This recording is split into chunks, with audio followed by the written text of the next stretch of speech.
زما عزتمند ورونو د رب العالمین ډېر لوی فضل او ډېر لوی کرم دی چې تاسو باندې خدای پاک په دې رمضان کې په تراویح کې د قرآن شریف ختم وکړ. د ټولو د ستاسو مبارک او الحمدلله. قرآن شریف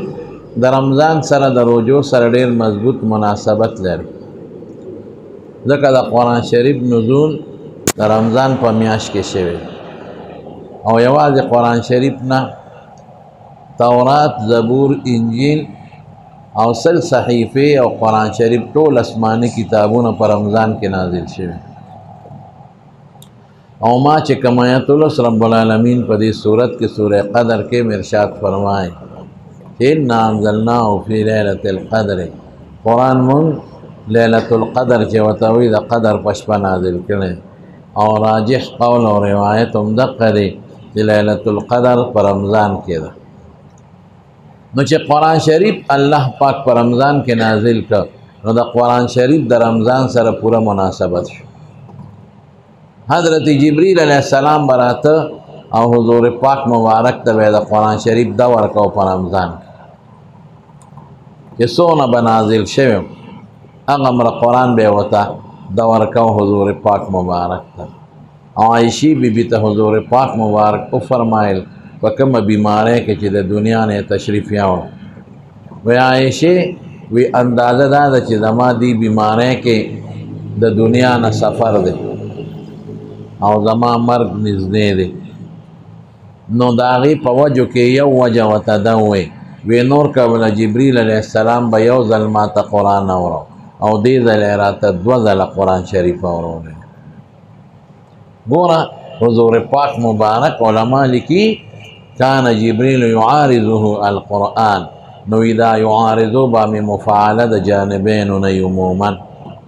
نو یو ځل به نبی علیه السلام ورته قرآن لسته او دویم ځل به ورته جبریل علیه السلام قرآن لسته. په رمضان کې به حضور پاک د شپې گویا کې دوه ختمونه کول په رمضان. نو دا د خدای فضل شو په تاسو باندې چې تاسو په رمضان کې بیا په تراویح کې د قرآن شریف ختم وکړه. ځان له تلاوت ثواب لري، په مانځه کې ثواب زیاتی د اسې تلاوت نه، بیا د شپې ثواب زیاتی د ورځې د تلاوت نه، بیا په تراویح کې او په رمضان کې ثواب زیاتی. نو دا ډېر ثوابونه زما ورونو تاسو ګټل، خدای پاک دې ستاسو نصیب وګرځولی. صحابه کرام و مستقل تلاوت کو د قرآن شریف د شپې. حضور پاک مبارک به مستقل تلاوت کو په رمضان کې د شپې، مستقل په نورو شپو کې به هم کو او په رمضان کې به مستقل کو. عائشہ صدیقه فرمایي وی چې کله به د رمضان میاشت راغله نو نبی علیہ السلام چې شد میزره وی لنګ به کلک. اوس هم یو سړی چې یو کار په سختۍ او په مشقت کوي نو خلک ویې لکه وی ځان ورته جامې راغونډې کوي کلکې، او احیا لیله ټوله شپه به یې جمدی کړه. شپه جمدي کول دا چې ټوله شپه به یې د الله عبادت کو او قرآن شریف به یې داسې لوسته چې جړل به یې ورسره ولجوفه عزیز کعزیز المرجل، دې سینې به یې داسې قرار کو لکه د کټوۍ په شانتې، او داسې اوږد قیام به یې کو. مونږ خو تنګېږو، دومره اوږد قیام به یې کو چې در حتی تفترت قدماه وفي روایت حتی تنشقت قدماه، دا خپې مبارکې به یې وپړسېدې او دا خپې دا لاندې پوندې به یې وشلېدې. دومره اوږد قیام به کو حضور پاک مبارک. د حضرت نبی کریم صلی الله علیه وسلم په اعتکاف کې ځان لا یو د پوزکی یو دغه جوړه کړې وه، لکه اوس هم څوک اعتکاف کوي ځان ته څادر وتړي، هغې ځان ته پوزکې تړلې. نو یو شپه د پوزکي د هغه کوډګۍ نه راووته، صحابه جومات کې نو تهجد یې ورته وکړل په جمع. نو هغه صحابه چې لاړل نورو ته الوهی وی بیګا مونږ حضور پاک پسې په جمع تهجد کړي دي. نو صحابه بیا په حضور پاک پسې مونځ هغې دپاره به په ځان ډېرې سختې تېرولې. نو صاحب جومات ته ډېر خلک راغلل. نو رسول الله صلی الله علیه وسلم په دویمه شپه بیا ورته په جمع تهجد وکړل.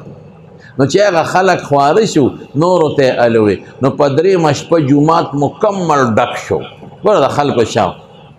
او رمضان دی نو بیا ورته په جمع تهجد وکړل نو په څلورمه شپه جومات دومره ډک شو چې بلکل شلیده د خلکو نه څوک پکې ځایېدل نه ګوره دې ته شوق وایي اصل کې د صحابه مینه او د صحابه شوق خیرت سره او د الله رضا سره چې الله په کوم څیز خوشاله دی هغوی د خپل وجود تکلیف ته نه کتل موږ د خپل وجود تکلیف ته ګورو او د وجود راحت ته ګورو هغوی دې څیز ته توجه نه وه هغوی به وی چې الله په کوم څیز خوشحالېږي هغه کار دی موږ د الله رسول چې په کوم څیز خوشحالېږي چې موږ کار وکړو موږ ته جسماني تکلیف میلو شي ستړي دي شو موږ خوب دې ختم شي خو چې موږ الله راضي دو صحابه دي یو حضرت سلمان فارسی رضی الله تعالی عنہ یو حضرت ابو الدرداء رضی الله عنہ د دواړو یو بل سره دوستانه تعلقات فزار سلمان و ابو الدرداء حدیث کې راځي سلمان فارسی لاړ د حضرت ابو الدرداء رضی الله عنه ملاقات له د شپې لاړ شپې وسره هغه زمانه د دې پردې د آیتونو د حجاب نه مخکې وه نو خلک به خلکو کره کورونو ته تلل پخوا زمونږ په دې وطن کې به عام خلک په دې خپل ګاونډ کې یو بل کره تلل د دې مخ پرده نه وه د لاسونو د لیچو لاندې د خپو پرده نه وه کور ته به ډاډه یو بل اجازت بې غوښته حضور پاک وي بې اجازته مه داخلېږي نو چې دې څنګه لاړه نو د ابو الدرداء رضی الله تعالی عنها بیبي وه داسې خیرنو جامو کې وه عام د استعمال جامې وي جامې ښکلې نه وي نو دې پوه شو چې دا خو د شریعت نه خلاف کار دی شریعت کې چې خاوند په کور کې نو ښځه به جامې ډولې اچوي خشته جامې به اچوي بدرنګې جامې به نه اچوي بدرنګي به هم نه کوي ځان به ښکلی ساتي ځان به خشته ساتي چې خاوند په کور کې او که خاوند چې ته په سفر تلي نو بیا خیر دی حدیث کې داسې راځي چې یو سړی د سفر نه راشي نو نیغ د کور ته نه ځي دې د جومات کې لږ وخت تیر کړي ولې چې ښځه خبر شي چې زما ملګری راغلی دی نو ځان به ډولې کړي ځان به ورته خشته کړي او جامې به خشته واچوي او زموږ فقهاو لیکلي دي چې سړی ښځه په یو څو څیزونو والی شي یو د وهلو وجه دام ده چې ښځه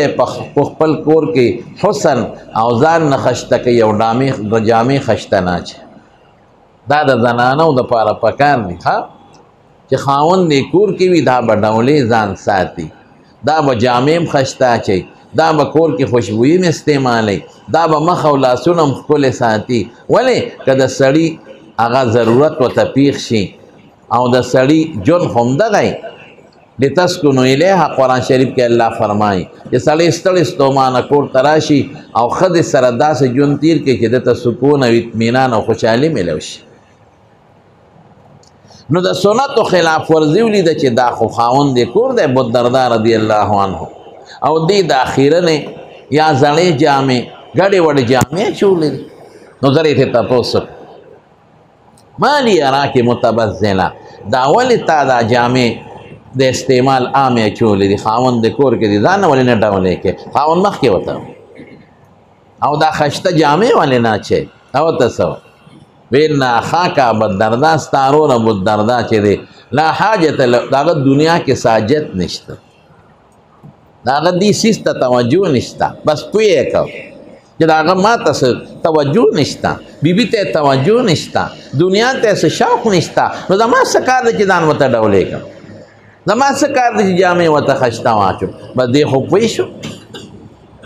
چې روټۍ وخوړه حضرت ابو الدرداء رضی الله عنه په منځو درېده وایي دا څه کوې وایي لمونځ کوم که اوس چې سړی ټوله ورځ باري د حضور پاک سره یا د دنیا کار کوي یا د رسول الله مبارک سره حدیث ده کوي او د شپې کور ته راشي روټۍ خورو په منځو درېږي په ښځه څه کوي د هغه ټول نظر الله ته دی آخرت ته دی خپل کار به کوي ښځې خپل کار به کوي دنیا خو چې زما رب خوشحاله شي او زه ورته لمونځ وکړم او قسم د لمونځ باندې الله ډېر زیات خوشحاله وي لمونځ د انسان الله سره معراج دی رازداري ده په مانځه چې انسان ودرېږي د الله خصوصي رحمت ور متوجه شي د بخاري شریف حدیث دی مکمل د الله خاص توجه خاصه مهرباني د انسان ته متوجه ده چې په مانځه باندې ودرېږي په مارونو مونځ کوئ او بیا په رمضان کې خامخا مونځ کوئ اسیم مه پرېږدئ او رمضان کې خامخا کوئ نو په مانځه ودرېده دی ورته وایي څه کوې وایي مونځ کوم وایي وده شه نو چې وده شو د شپې اخري د تهجدو ټیم شو نو راپیساو نو دواړه اودس وکړو وایي اوس مونځ وکړه نو بیا ورته حضرت ابوالدرداء ته حضرت سلمان فارسی څه وایي وایي ان لزوجک علیک حقا وایي ستا د بیبي په تا حق دی هغې له به خپل حق ورکړې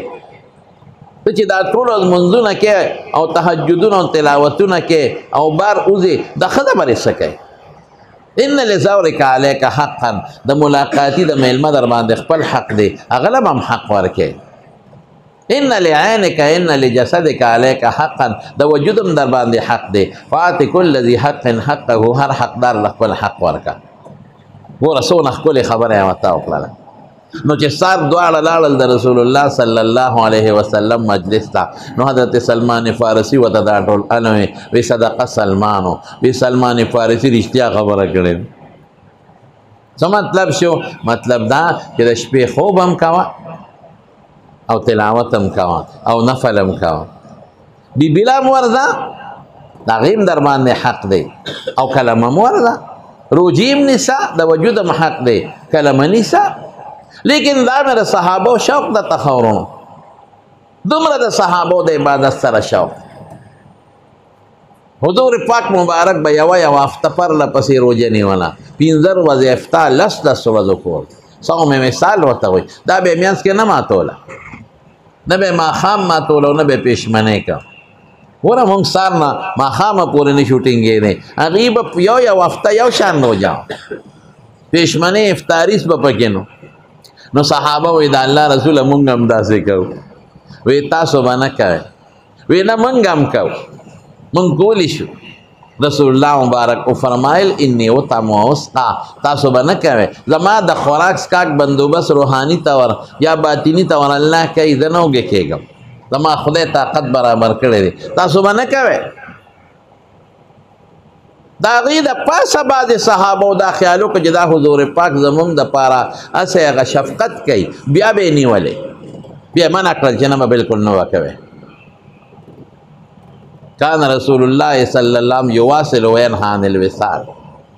بیا منع کړل لیکن صحابه به څه کوو یو صحابي راغی د الله رسول زه ټول عمر روجې نیسم وایي نه ټول عمر وایي ښه څنګه به کومه وی 2 ورځې به نیسم او یو ورځ به نه نیسم داسې به کوم صرف یو کس ته یې دغه اجازت ورکوم نورو لی ور نه کړه وی یو ورځ نیسه 2 ورځې کوجه کوه وی صاحب نیوي شم وی ښه یو ورځ نیسه او یو ورځ روژه مه نیسه دې ته صیام داودي وایي داود علیه السلام به یو ورځ روژه او یو ورځ کوجه نو ډېرو صحابو به روزانه یو ورځ به روژه او بل ورځ به یې کوجه وه ګوره رونو د صحابو د مینه وه د عبادت سره د روژو سره او د تلاوت سره حضرت عمر فاروق رضی الله عنه جمعات ته راووت د حضور پاک مبارک نه پس چې دې کله خلیفه و نو جمعات کې خلک ولاړ یو ځای ډله ولاړه وه امام ورپسې امام پسې دا مستقلې تراویح نه وې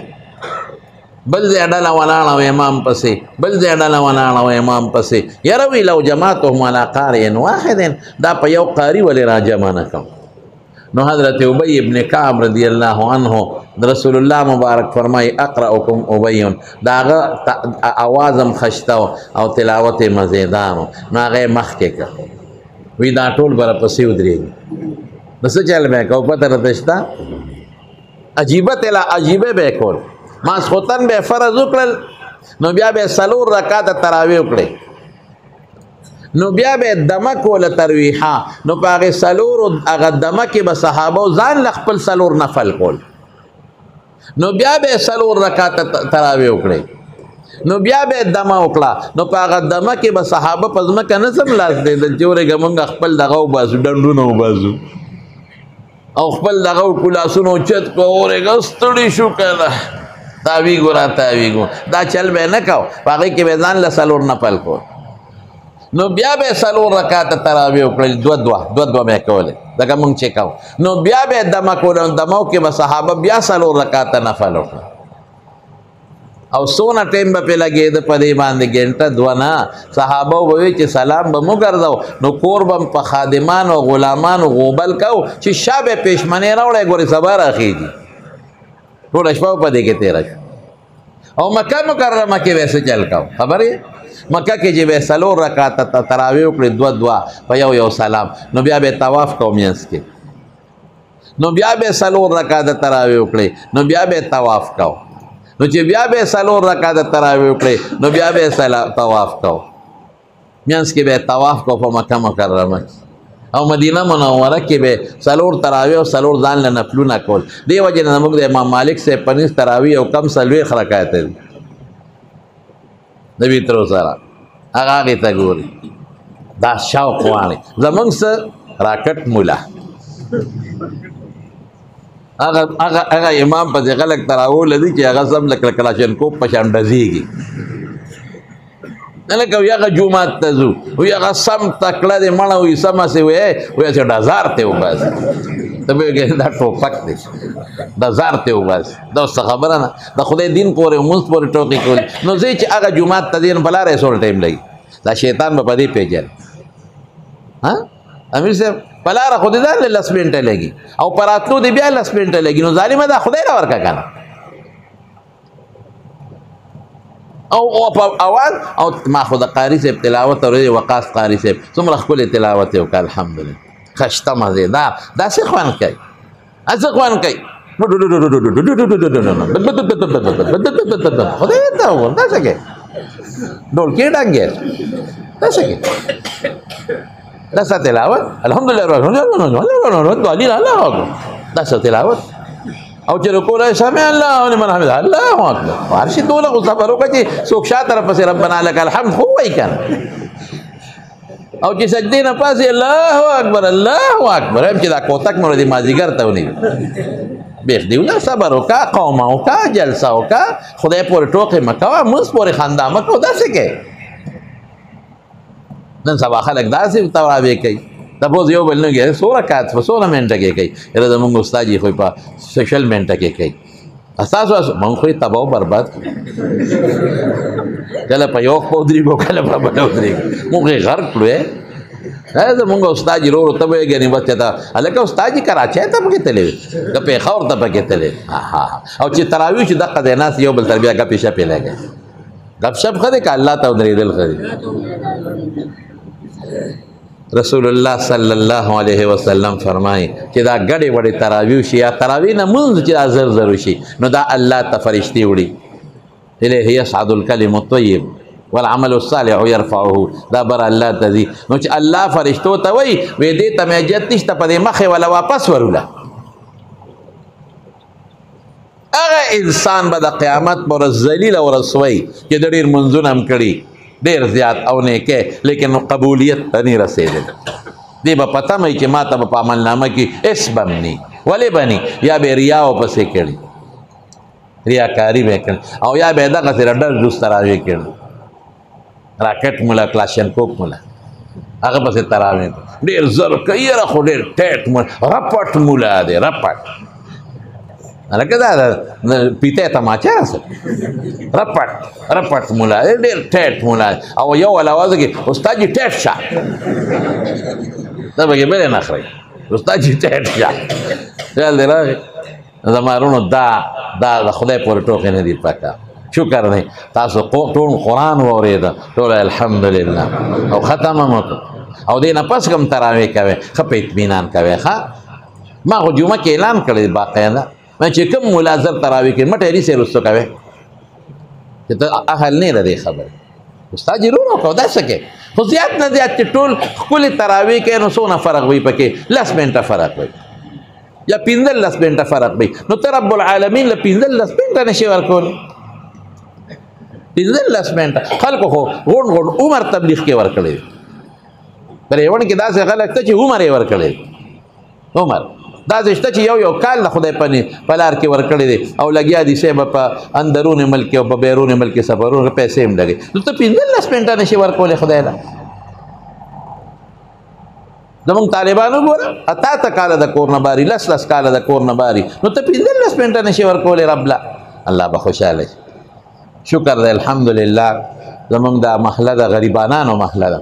مونږ ټوله جزان یو مونږ ټول غریبانان یو په شکر الحمدلله عبادت شوق په دې کشرانو د هلکان زما ډېر خوښ دي شکر دی د عبادت شوق پکې ډېر دی الحمدلله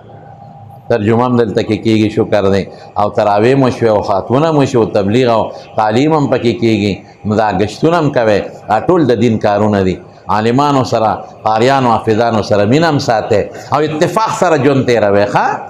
بې اتفاقي مه کوئ تاسو یو جومات دی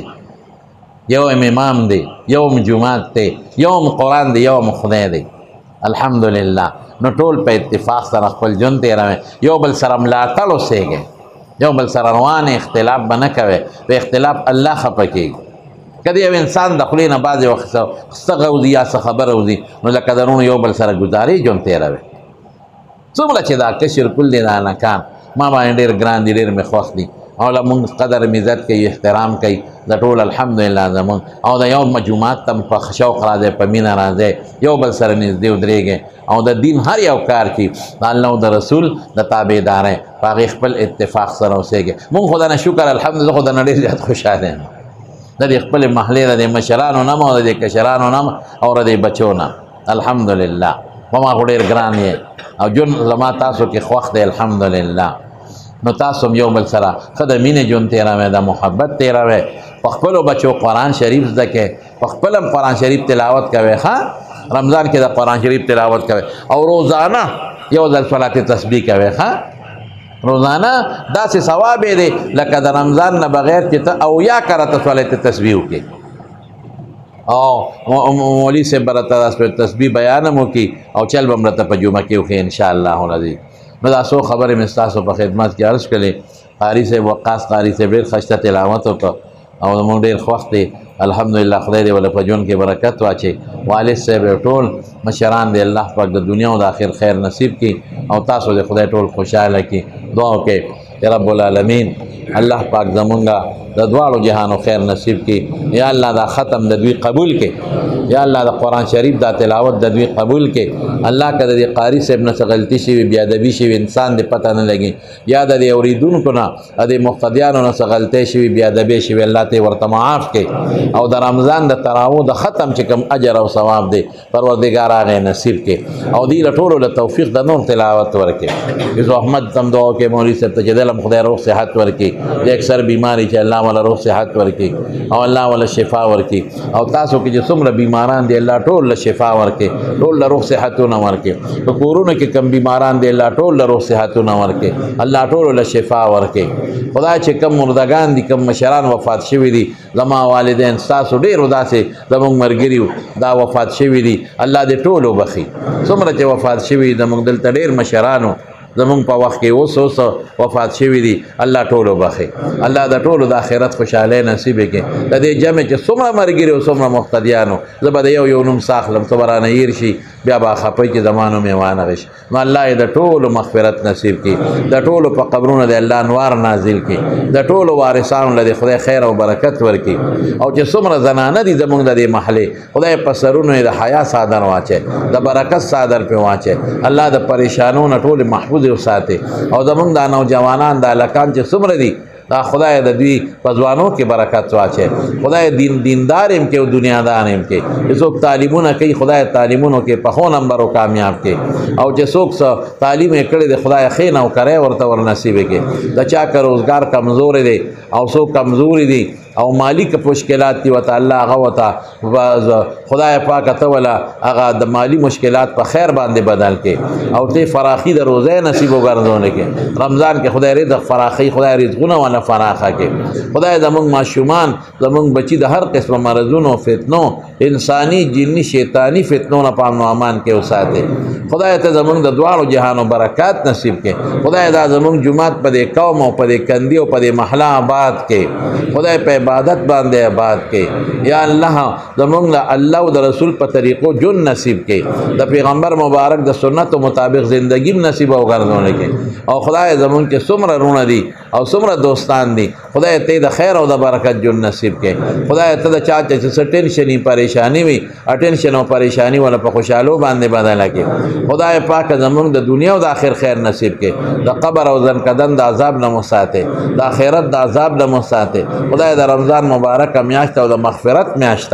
دا د مغفرت ورځ شروع شوه خدای ته زمونږ ګناهونه معاف کړي زمونږ وانل وي پټ او ښکارا لومبي او رستنی زاړهونه ټول ګناهونه مونږ ته الله معاف کړي ټول لا ته معاف کړي ټول لا ته معاف کړي نیکو تم توجه پیدا کړي د ګناهونو نه نفرت پیدا کړي خدای زمونږ د نیکو سره مینه پیدا کړي د منځونو تلاوتونو سره مینه پیدا کړي او خدای په دې جمعات کې بار بار دا ختمونه وکړي خدای بار بار ختمونه وکړي چا چې د ختم کې څه د محبت اظهار کړی دی د مینې اظهار یې کړی دی مالی یا بدني او خپل جذبه ظاهره کړی دا خدای غیله د دې بدلې په دنیا کې مور کې او په آخرت کې مور کې بچولې بدلې په دنیا کې مور کې او په آخرت کې مور کې موږ د حسد نه ساتي موږ د بغضونو نه ساتي موږ د آفتونو د فتنو نه ساتي الله موږ د مخلوق د شر نه ساتي د ناګهاني عذابونو او قهرونو نه الله په امن او امان کې وساتي دا کورونا وبا د خدای ټول امت مسلمه ته محفوظ کې چې څوک پکې بیماران دي الله تعالی شفا ورکړي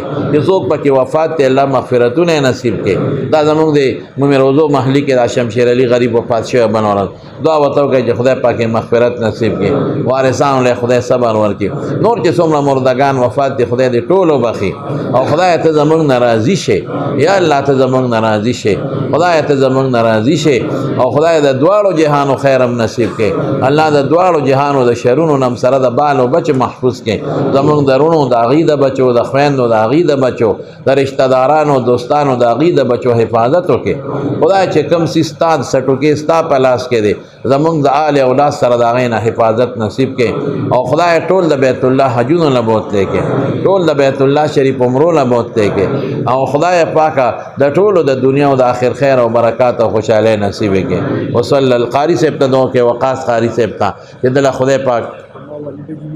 والدې بیمار چې الله ولا روغ صحت ورکي والد صاحب له خدای روغ صحت ورکي ته دعا کې دې مرضی تا چې کور کې اچا بیماری دې الله روغ صحتونه ورکي او د دې په علومو کې الله برکات واچي او خدای د هر قسمه فتونو نه پامان کې وساتي وصلی الله تعالی علی خیر خلقه محمد و آله و صحبه اجمعین